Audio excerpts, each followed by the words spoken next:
श्री गजानन विजय ग्रंथ अध्याय 14. श्री गणेशाय नमः. हे कौशल्यात्मज रामराया, हे रघुकुलभूषणा करुणालया, सीतापते करादया, आता या लेकरासी त्राटिकात्वा उद्धरली, अहिल्याशिळा सजीव केली, शबरीची पुरविली इच्छा तू दाशरथे, भक्त रक्षणा कारण सोडिले नृपसिंहासन, वानर केले सबलवान केवळ आपुल्या कृपेने, शिळा तरल्या सागरी तुझ्या नामे रावणारी, बसविला सगादीवरी भक्तापला बिभीषण, झो झो आला शरणपदा तुझ्या की हे आनंदकंदा, दैन्य दुःख आपदा त्याच्या त्वा वारिल्यास, हे मनी आणावे दासगणूस सांभाळावे, बालकाने धावावे जननी विण कोणाकडे, तू जननी जनिता सद्गुरु, तू भक्तांना कल्पतरू, भवनदीचे भव्य तारू तूच की रे रामराया. एक खेरडे गावाचा रहिवासी मेहकर तालुक्याचा बंडू तात्या नावाचा ब्राह्मण होता विबुध हो. हा बंडू तात्या ब्राह्मण सदाचार संपन्न उदार होते, ज्याचे मन गृहस्थाश्रम चालवी. श्रोते या प्रपंचात संकटे येती अतोनात, परी नाही पहा सुटत लोभताचा मानवा. या बंडू तात्या घरी पाहुणे येती वरच्यावरी, तो अवघ्यांची साच करी सरभराई निजांगे. ऐसा क्रम चालला, संचय अवघा संपला, आली पाळी बिचाऱ्याला कर्ज काढणे साहूचे. घरदार पडले गहाण, अगणित झाले तयारुण, लोकांप्रती दावण्या वदन लाज वाटू लागली. विकावयान काही उरले, सदन अवघे साफ झाले, भांडे कुंडे तेही गेले, काय विपत्ती वर्णावी. तगादे करीती सावकार शिपाई धाडून वरच्यावर, भागवण्यासी दोन प्रहर अडचण पडू लागली. कांता बोले टाकून, मुले करीती अपमान, पत गेली उडन उसनेन कोणी देती हो. ऐशा तापे तापला, जीव द्याया तयार झाला, पैसा संपता प्रपंचाला काही नसे किंमत. जे सुखाचे वाटे स्थान तेच दुःखाचे निकेतन, संपून गेल्यावरी धन सहज होते न्याय हा. बंडू तात्या विचार करी, जीव कोठे देऊ तरी, अफू खाऊन मरू जरी तरी ती घ्याया पैसा नसे. जरी जाऊन विहिरीवरी जीव हा मी देऊ तरी, तितुक्यात कोणी येऊन वरी जरी मला काढल्यास. जीवहीना जाईल उलटी फजिती होईल, सरकार शिक्षा देईल आत्महत्यारा म्हणून मला. यापेक्षा हिमालया जावे वाटे जीव द्याया, आत्महत्येचा ते ठाया दोषहीना लागेल. ऐसा करुनी विचार पडला घराच्या बाहेर, अखेरचा तो नमस्कार केला त्याने प्रपंचाला. एक लंगोटी घातली, राखा अंगा लाविली, तयाने ही युक्ती केली ओळख आपली बुजवावया. श्रोते अब्रुदारासी जननिंदेचे मानसी, भय वाटे अहर्निशी हे सकाळासी ठाऊक. बंडू तात्या म्हणे मनी, हे दीनदयाळा चक्रपाणी, अवकृपा मज लागुनी कारे ऐसी केलीस. तुझ्यावरी विश्वास माझा पूर्ण होता अधोक्षजा, तू रंकाचा करीसी राजा ऐसे ऐकिले पुराणी. ते सर्व खोटे झाले प्रत्ययाशी माझ्या आले, व्यर्थ कवींनी रंगविले चरित्र तुझे नारायणा. आता जीव देतो परी तुझ्यावरी मी श्रीहरी, याचा विचार काही करी हत्या नको घेऊ मम. ऐसे मनी बोलला, तिकीट घ्याया लागला, तो एक भेटला विप्रत्यासी स्टेशनात. आताच हरिद्वाराचे तिकीट नको घेऊ साचे, घेऊन दर्शन संतांचे मग जावे हरिद्वारा. आपल्या वराड प्रांतात श्री गजानन महासंत आहेत अवतरले सांप्रत, त्यांच्या दर्शना जाय तू. संत दर्शन आजवरी वाया न गेले भूमीवरी, उगीच त्रासून अंतरी भलते काही करू नको. ऐसे बोलता ब्राह्मण तात्या गेला गोंधळून, म्हणे हा मनुष्य कोण औचितमसी भेटला, किंवा याने ओळखिले मी बंडू तात्या म्हणून भले. काही न माझा तर्क चाले, पुसू तरी याते कसा. काही असो शेगावासी जाऊ वंदू समर्थांसी, ऐसे बोलून मानसी शेगावासी पातला. दर्शना गेला ब्राह्मण तो महाराज वदले हसून, कारे देशी जाऊन प्राण हिमालयासी बंडू तात्या. अरे आत्महत्या करू नये, हताश कदापि होऊ नये, प्रयत्न करण्या चुकू नये साध्य वस्तू साधण्यास. आता जरी दिलास प्राण प्रपंचाशी त्रासून, तरी येशील घेऊन जन्म पुन्हा ते भोगावया. नको जाऊ हिमालया, गंगे माझी प्राण द्याया, परत आपुल्या घरी जाया, वेळ वेड्या करू नको. तिकीट घेता जो भेटला स्टेशनावरी ब्राह्मण तुला, ओळखिले का सांग त्याला तो कोण होता हे काही. जा आता घरी परत, राहू नको लवही येथ, बापा तुझ्या मळ्यात आहे एक म्हसोबा.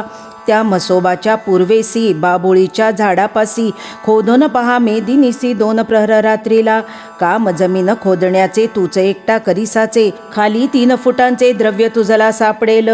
त्यातून थोडे कर्जदारा देऊन ऋणमुक्त होई खरा.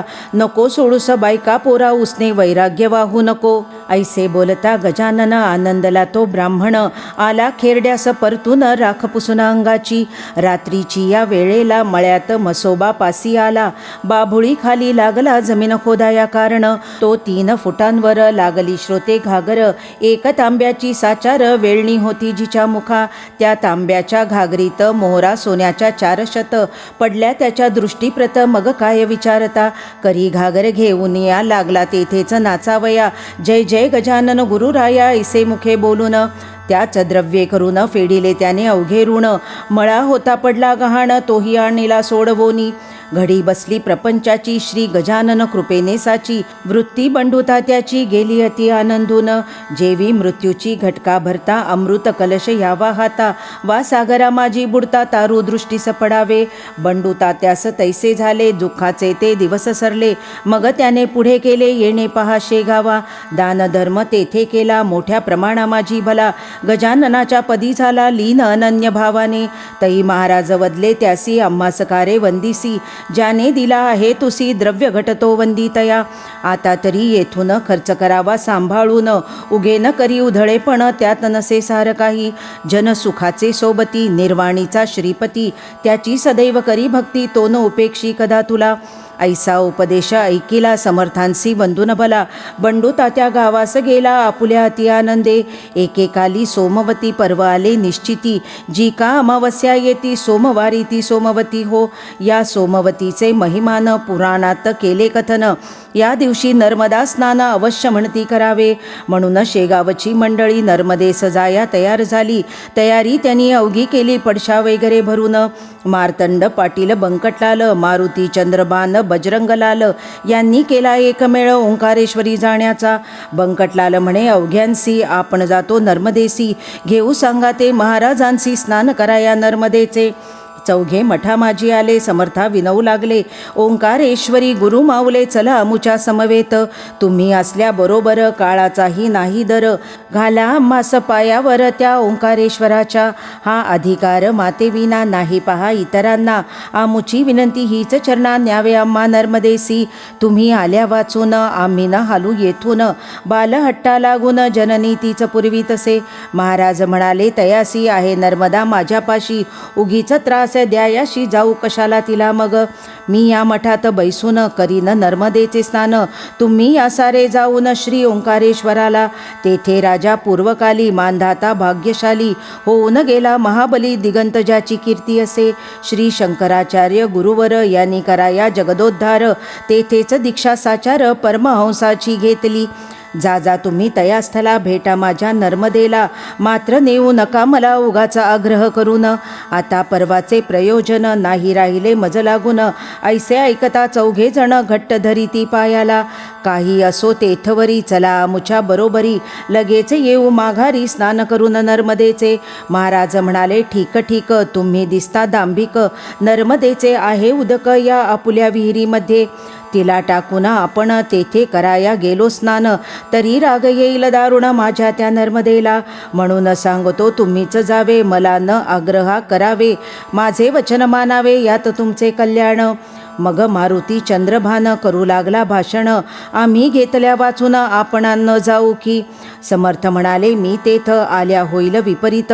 मग तुम्ही दोष मात्र देऊ नये आम्हाला. ऐसे मठात बोलणे झाले अवघे ओंकारेश्वरा आले.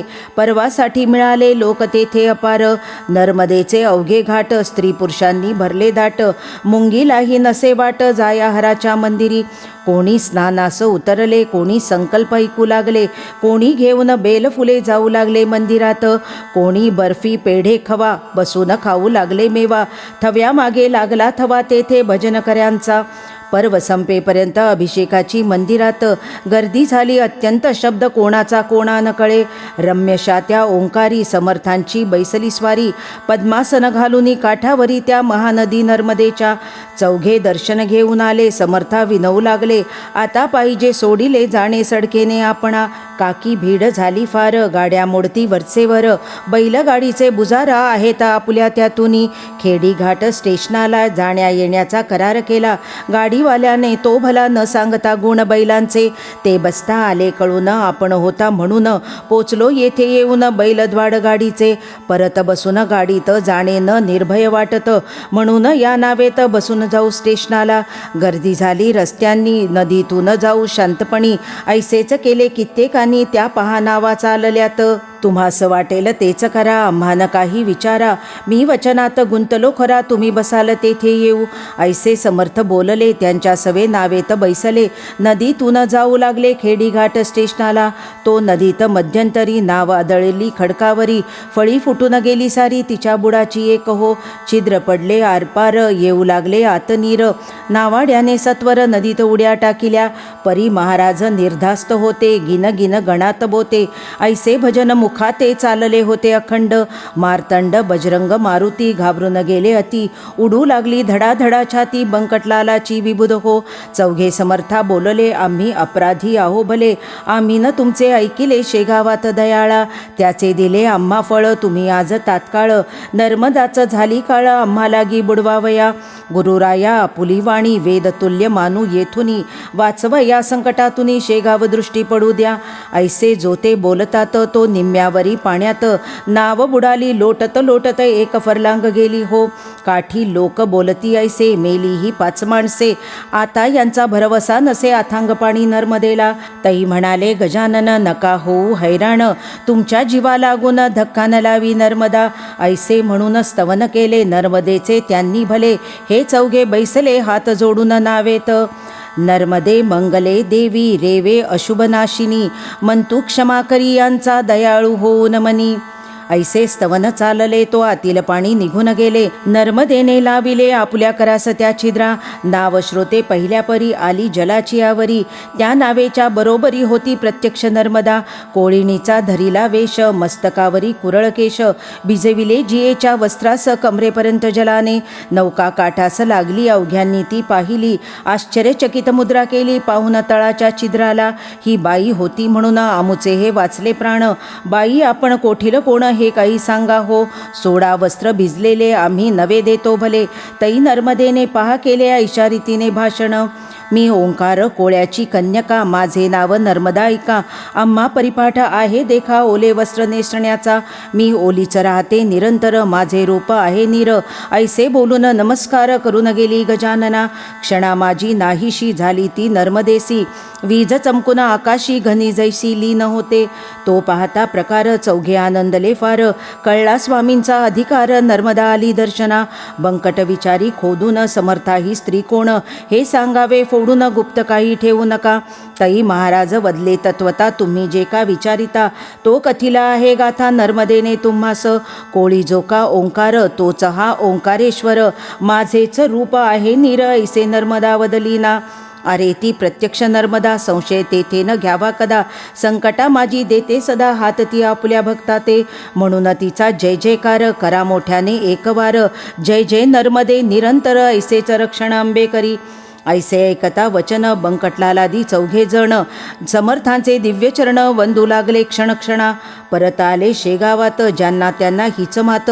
होऊन या हर्षभरित सांगू लागले विबुध हो. सदाशिव रंगनाथ वानवळे, एका गृहस्था समवेत भले. शेगावात येते झाले महाराजांच्या दर्शना. या सदाशिवा कारण, टोपण नाव तात्या जाण. हे माधवनाथाचे छात्रगण, चित्रकूटच्या होते हो. या माधवनाथाप्रत योगांगे होती अवघ. ज्यांचा शिष्यगण माळव्यात आहे मोठ्या प्रमाणी. सदाशिव आले शेगावाला, जेव्हा श्रींच्या दर्शनाला. तेव्हा महाराज भोजनाला बसले होते मठात. सदाशिवाशी पाहून माधवाची झाली आठवण. गजानना कारण संत संता जाणती. वानवळे येता क्षणी महाराज बोलले मोठ्यांनी, अरे नाथाच्या शिष्या लागुनी बसवा आणून माझ्या पुढे. त्यांचे गुरु माधवनाथ गेले जेवून इतक्यात. मठी माझ्या समवेत तो हे दोघे पातले. थोडा वेळ आधी जरी हे आले असते तरी, भेट त्यांच्या गुरुची खरी होती यांना मठात. आता हे मागून आले, गुरु त्यांचे निघून गेले. विडा न घेता भले त्याची करू पूर्तता. वानवळ्यासी आलिंगन देते झाले दयाघन. पोरे बंधूची म्हणून ऐसा तो संत प्रेमा. रीतीप्रमाणे सत्कार केला वानवळ्याचा शेगावला. जाताना त्या निरोप दिला समर्थांनी येणे रीती. तुम्ही माधवनाथाला असेच जा भेटण्याला. त्यांचा येथे राहिला विडा तो त्या द्यायास. मी म्हणतो तेच सांगा, पदरचे न घाला बघा. आमच्या वाक्या माझी उगा फरक तुम्ही करू नये. म्हणा साथे भोजन हुआ, बिडा तुम्हारा याही रहा. तो आम्ही आणिला पहा, नाथा तुम्हा द्यावयास. हे सारे बोलणे ऐकेले त्या वानवळ्याने. घेऊन विड्याची 2 पाने गमन करिता जाहला. माधवनाथा हकीकत त्याने कथिली इत्थंभूत. महाराज आपण शेगावात आला होता का ते दिनी. गजानन जे बोलले तैसेच आहे जाहले. भोजनासमयी त्यांनी केले स्मरण माझे तीच भेट. ऐशा रीती एकमेका आम्ही भेटतो सदैव देखा. येथे शंका घेऊ नका, स्मरण तीच भेट होय. त्यांचा माझा एक प्राण, शरीरेही मात्र भिन्न भिन्न. हे आहे खोल ज्ञान, तेन इतुक्यात कळे तुम्हा. बरे झाले आणिला आमुचा विडा तुम्ही भला. जो होता राहिला शेगावी शिष्य हो. पाने देता वानवळ्यांनी ती भक्षिली नाथांनी. खलबत्त्यात कुटुनी थोडा प्रसाद दिला त्याला. संत भेटी होती कैसी हे चांगदेव 65शी. सांगते झाले ज्ञानराशी श्री ज्ञानेश्वर महाराज. ती 65 मनी आणा, म्हणजे ह्या कळतील खुणा. स्वानुभवाच्या ठाई जाणा, वावन तर्का कारणे. योगी वाटेल तेथोनी भेटे एकमेकाला गुणी. भेट ठाईच बैसुनी होते त्यांचे कौतुक हे. शेख महम्मद श्रीगोंद्यात, तुकाराम होते देहूत. आग लागता मंडपाप्रत, देहू माझी कीर्तनाच्या. ती शेख महम्मदांनी विजविली श्रीगोंद्यात बैसुनी. हे महिपतींनी लिहूनी ठेविले भक्ती विजयात. जाऊन हळी खेड्यात, विहिरीत बुडता पाटील सूत. वाचविले देऊन हात महाराज माणिक प्रभूंनी. खरा योगी असल्याविना ऐसे कौतुक होईना. हे न साधे दांभिकांना त्यांनी गप्पाच माराव्या. योग अवघ्यात बलवत्तर, त्याची नये कोणासर. करणे असल्या राष्ट्रोद्धार, त्याचा अवलंब करा हो. श्री दासगणू विरचित हा श्री गजानन विजय नामे ग्रंथ. ऐकोत सदा प्रेमळ भक्त, निष्ठा ठेवणे ग्रंथावरी. शुभं भवतु. श्री हरिहरार्पणमस्तु. इति श्री गजानन विजय ग्रंथस्य 14th अध्यायः समाप्तः.